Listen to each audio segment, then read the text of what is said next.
Đăng ký kênh để nhanh chóng nhận được thông báo về video mới nhất và nhanh nhất. Bất ngờ lớn nhất đầu năm 2021, bộ phim cổ trang truyền hình đầu tiên của Chương Tử Di Thượng Dương Phú đã được phát sóng. Bộ phim tranh đấu cung đình này sẽ được phát sóng trong một thời gian dài. Đó là một bộ phim cổ trang đại nữ chủ điển hình. Bộ phim kể về quận chúa Vương Huyên từ lúc còn là một thiếu nữ cho đến khi bước chân lên làm bậc mẫu nghi thiên hạ. Câu chuyện được kể dưới góc nhìn của nữ chính. Những năm gần đây, rất nhiều bộ phim truyền hình cổ trang với các nhân vật nữ chính mạnh mẽ thể hiện nữ quyền, lấy nhân vật nữ làm trung tâm rất ăn khách, chẳng hạn các bộ phim hot như Hữu Phỉ, Như Ý Chuyện và Diên Hy Công Lược đều là những bộ phim có lượt xem rất cao. Thượng Dương Phú đã được phát sóng vào ngày 9 tháng 1. Bộ phim được chuyển thể từ tiểu thuyết Đế Vương Nghiệp của tác giả Mị Ngữ Giả. Đây là bộ phim truyền hình đầu tiên của Chương Tử Di. Khi Chương Tử Di nhận đóng bộ phim truyền hình này đã gây ra rất nhiều tranh cãi, ai cũng nói là nữ hoàng điện ảnh cuối cùng đã thất thế phải đi đóng phim truyền hình. Khi trailer Thượng Dương Phú được tung ra đã khiến mọi người bất ngờ, chất lượng của bộ phim, màu sắc phim, cảnh quay đều rất tốt, vừa nhẹ nhàng mà cũng đầy mạnh mẽ. Cốt truyện trông cũng rất hào hứng, và trang phục của Chương Tử Di quá đẹp.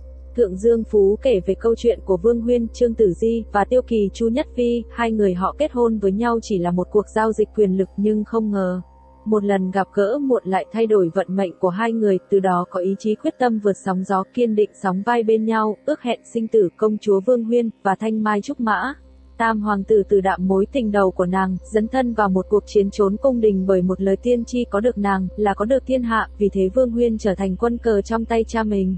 Bị gã cho dự Trương Vương Tiêu Kỳ Châu Nhất Phi, xuất thân bần hàn, sự tranh giành giữa ngoại thích và hoàng tộc gây nên cung biến, hoàng tộc phía Nam khởi binh làm phản. Trên đường trở về kinh, Vương Huyên bày mưu đoạt Huy Châu đã bị chiếm thành công, giành thắng lợi ở cuộc đấu chính trị đầu tiên, từ đó sóng vai cùng Tiêu Kỳ trên hành trình dự nghiệp đế vương. Nhưng gia tộc Vương Huyên lại là gia tộc ngoại thích đứng đầu, đối lập một sống một còn với thế lực quân nhân, phu tộc và gia tộc, tình yêu và thân tình. Ngày xưa và ngày nay bức bách Vương Huyên phải chọn những chọn lựa tàn khốc, xưa kia là nữ nhi hoàng gia, giờ mang thân phận người chinh phục quay trở lại cung đình. Chân chính đứng trên đỉnh cao quyền lực, những gì đợi chờ nàng là phồn hoa lạc tẫn, đầy dẫy đau thương, là phong vân quỷ quyệt nguy cơ từ phía, hay là con đường lập quốc trải ra ngay dưới chân. Bộ phim cổ trang đánh dấu sự trở lại của Bành Tiểu Nhiễm, nữ thần cổ trang mà mọi người rất thích kể từ sau thành công của bộ phim Đông Cung, Cửu Châu Chu Nhan Ký, dựa trên tiểu thuyết cùng tên của An Đồng. Vào đêm thảo nguyên phía Bắc thời thượng cổ đại, Diệp Lăng Xương và Thất Hải Nhị hai tỷ muội lớn lên cùng nhau, một người là đại tiểu thư công chúa của Dạ Bắc, tuy nhiên Diệp Lăng Xương, Bành Tiểu Nhiễm bị kỳ thị trên thảo nguyên, bị nhiều người xa lánh, bị nhiều người khinh thường và chán ghét.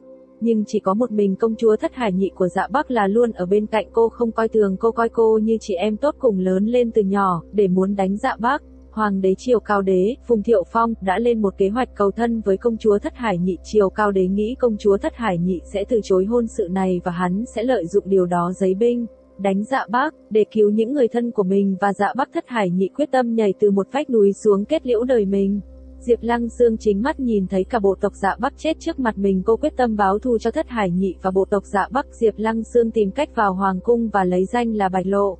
Sau nhiều lần có cơ hội ám sát Triều Cao Đế nhưng thất bại, ngược lại Triều Cao Đế lại càng để ý quan tâm đến Diệp Lăng Xương hơn và đã dần có tình cảm và yêu Diệp Lăng Xương. Diệp Lăng Xương cũng rất cảm động trước tình cảm của Triều Cao Đế dành cho mình, nhưng có tình cảm với kẻ thù thì đồng nghĩa đó là sự phản bội của cô. Suy nghĩ và trái tim dần trở lên mâu thuẫn với nhau. Tuy Triều Cao Đế có được sự cứu cánh nhưng với sự sắp đặt tỉ mỉ của Diệp Lăng Xương, Triều Cao Đế bị lật đổ, cuối cùng Triều Cao Đế cũng bước đến cái chết.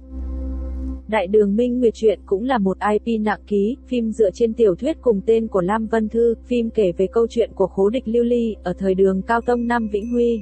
Khố Địch Lưu Ly cổ lực na chát, người Hồ rất có thiên phú may y phục, vận mệnh nhiều thăng trầm, nhiều lần đối mặt sinh tử, nhờ thông minh kiên nghị nàng lần lượt bình an mà vượt qua.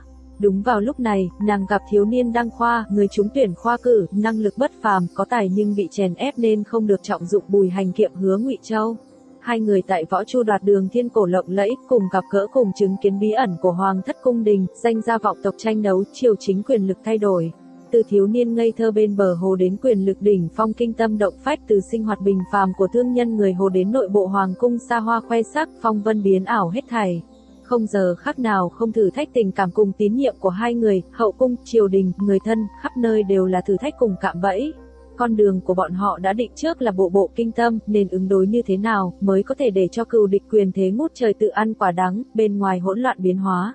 Hai người lại một mực giữ vững trong lòng một mảnh thuần khiết không nhiễm bẩn như minh nguyệt của đại đường, dùng mưu trí cùng máu tươi viết ra một đoạn sự nghiệp huy hoàng cùng giai thoại tình yêu truyền kỳ. Mộ Nan Chi được chuyển thể từ tiểu thuyết cùng tên của Chi Chi, cũng là một bộ về đại nữ chủ.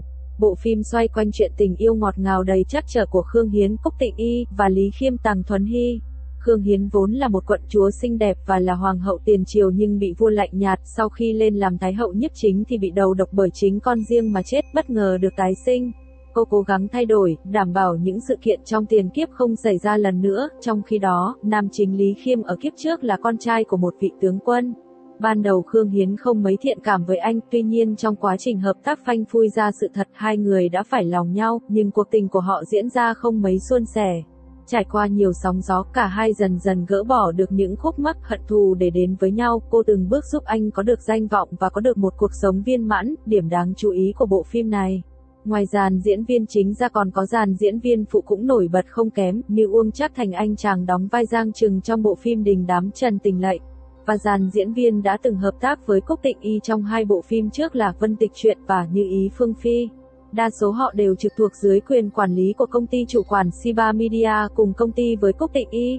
Vì vậy những bộ phim có Cúc Tịnh Y đóng chính mọi người có thể thấy hầu như chỉ là những khuôn mặt này, và Mộ Nam Chi cũng không phải là bộ phim ngoại lệ.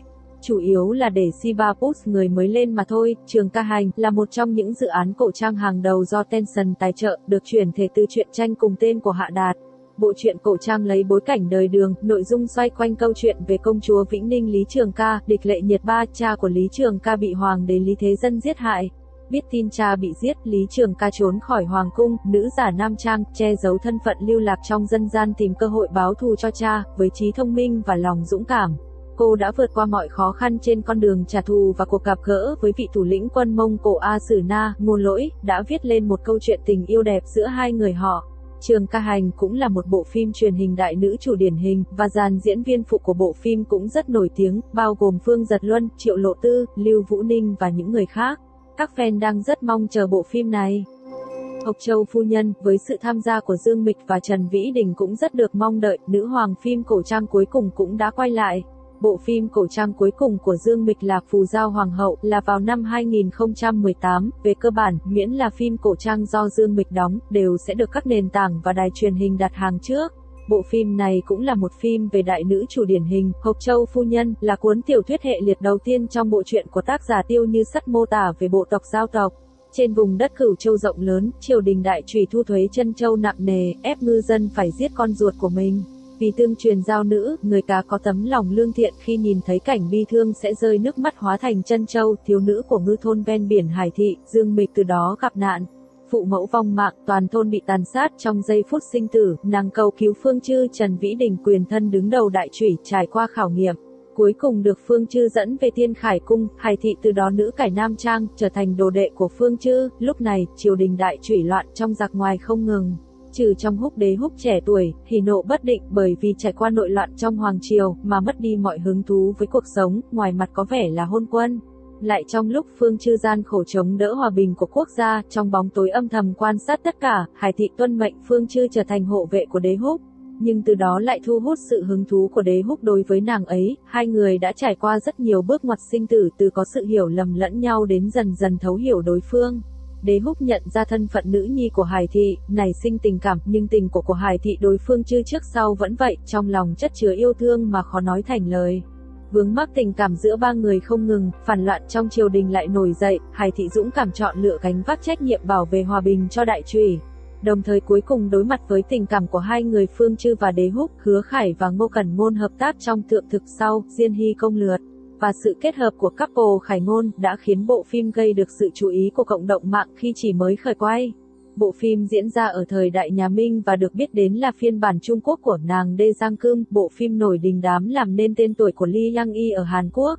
Bộ phim là cuộc tranh đấu ở chốn cung đình dưới góc nhìn của một nữ đầu bếp, với nội dung mạch lạc tiết tấu nhanh. Hy vọng bộ phim sẽ tạo được tiếng vang như Diên Hy Công Lược. Và đây cũng được xem là một bộ phim đại nữ chủ tuyệt vời. Thượng Thực là bộ phim thuộc đề tài ẩm thực chốn cung đình. xoay quanh câu chuyện tình yêu giữa cung nữ Diêu Tử Khâm, Ngô Cẩn Ngôn và thiên tài ẩm thực Tô Nguyệt Hoa, Hứa Khải. Ban đầu, Diêu Tử Khâm vào cung để tham gia cuộc tuyển chọn những nữ nhân có tài nghệ nấu nướng, cô chỉ muốn làm qua loa để được rời cung, thế nhưng khi gặp được Tô Nguyệt Hoa, Tử Khâm dần dần có tình yêu với ẩm thực và từ đó, những món ăn mang hương vị tình yêu được ra đời, bên cạnh đó còn là những âm mưu tranh giành khốc liệt ở chốn cung đình. Bộ phim hợp tác Yên Ngữ Phú của Từ Chính Khê và Kiều Hân cũng rất được mong đợi. Từ Chính Khê là mỹ nam được yêu thích kể từ sau Độc Cô Thiên Hạ với vai diễn Vũ Văn Hộ. Kiều Hân đã đóng trong loạt phim Lăng Gia Bảng trước đó, nội dung kể về quá trình Thu Yên. Kiều Hân đóng đại tiểu thư không được sủng ái nhất của Thu Phủ, đã dựa vào sự thông minh và nỗ lực của bản thân để bước ra khỏi khuê phòng đại viện, phá gỡ được các vụ án khó, nhiều lần thoát ra khỏi khó khăn, rồi sau đó cô gặp gỡ với vương gia lạnh lùng. Phúc Hắc Lương Dực. Từ Chính Khê đóng từ đấu trí đấu dũng lúc mới gặp mặt tới bầu bạn bên cạnh nhau và cuối cùng là có được tình yêu và hạnh phúc thuộc về hai người. Cẩm Tâm Tựa Ngọc của Trung Hán Lương và Đàm Tùng Vận cũng là một bộ phim cổ trang rất được mong đợi trong năm 2021. Phim được chuyển thể từ tiểu thuyết Thư Nữ Công Lược của nhà văn Chi Chi. Cốt truyện mang hơi hướng của bộ phim Minh Lan truyện của Triệu Lệ Dĩnh đã đóng trước đó. Nữ chính của phim này, Đàm Tùng Vận trông thật tao nhã và ngọt ngào. Cẩm Tâm Tựa Ngọc là bộ phim xoay quanh về cuộc đời của nhân vật Mạc Ngôn hay còn được gọi với cái tên khác là La Thập Nhất Nương. Đàm Tùng Vận trong một lần tình cờ, cô đã xuyên không về với thế giới cổ đại, ở nơi đây, cô trở thành thứ nữ không được sủng ái, sau đó, cô bị ép gả đi làm vợ kế ở phủ Vĩnh Bình Hầu, nơi có vị vương gia Từ Lệnh Nghi. Trung Hán Lương, văn võ song toàn, tuy nhiên, với trí thông minh, lanh lợi và sự nhanh nhẹn của mình, La Thập Nhất Nương đã hoàn toàn thích nghi với cuộc sống nơi đây. Sở dĩ, Mạc Ngôn sở hữu trí thông minh, nhanh nhẹn như vậy là vì ở thế giới hiện đại, cô đang làm công việc luật sư, do đó, dù có ở bất cứ đâu, La Thập Nhất Nương cũng có thể nhanh thích nghi với cuộc sống nơi đó. Ngọc Xuân Lâu là một bộ phim cổ trang theo phong cách hài hước. Phim lấy bối cảnh triều đại nhà Minh vào thời vua Càn Long, Lâm gia bị vu oan là một quan tham và buộc tội chết. Tiểu thư Lâm Thiếu Xuân, Bạch Lộc rơi vào cảnh tan cửa nát nhà, người thân không còn. Để có thể tiếp tục sống, Lâm Thiếu Xuân đã phải theo một gánh hát mãi nghệ để học kịch. Trong một buổi biểu diễn, Thiếu Xuân đã gặp thiếu gia giàu có Tôn Ngọc Lâu, Vương Nhất Chiết và thiếu gia nhà họ Tôn đã yêu Thiếu Xuân ngay từ cái nhìn đầu tiên. Lâm Thiếu Xuân quyết minh oan cho cha nên cô đã giả trang thành nam để có thể tham gia thi cử nhưng lại không thể vượt qua được vì phải nghiệm thân. Tôn Ngọc Lâu thấy vậy nên luôn âm thầm tìm cách giúp đỡ cô, cuối cùng mối oan ức của cha cô đã được hóa giải. Từ đó tình cảm của hai người thêm bền chặt nhưng lại nhận được sự phản đối từ phía Tôn gia vì Tôn gia biết được thân phận của Lâm Thiếu Xuân. Tôn Ngọc Lâu cương quyết không từ bỏ mối lương duyên này. Lâm Thiếu Xuân là một phụ nữ kiên cường, chỉ trong một thời gian ngắn cô đã trở thành một nữ thương nhân thành đạt. Đúng lúc này thì Tôn gia lâm vào cảnh sa sút. Thiếu Xuân đã không ngần ngại gả vào Tôn gia, tình cảm thêm bền chặt với Tôn Ngọc Lâu. Sau khi kết hôn, một Thiếu Xuân linh hoạt và khéo léo đã hòa giải được các mối quan hệ trong gia đình chồng. Nhận được sự yêu mến của mọi người, nhưng khi giải quyết được những khúc mắc này thì cô lại phát hiện người thực sự tham ô trong vụ án của cha cô năm xưa chính là bố chồng mình Tôn Tốn. Thiếu Xuân và Tôn Ngọc Lâu sẽ đối diện và giải quyết sự thật này như thế nào? Bạch Lộc gần đây đã trở nên nổi tiếng với nửa là đường mật, nửa là đau thương. Ngọc Xuân Lâu là một bộ phim truyền hình cổ trang nữ chủ do Vu Chính ông chủ của Bạch Lộc làm. Nếu bộ phim này có thể bạo được thì Bạch Lộc đã tạo ra được một tác phẩm cho riêng mình.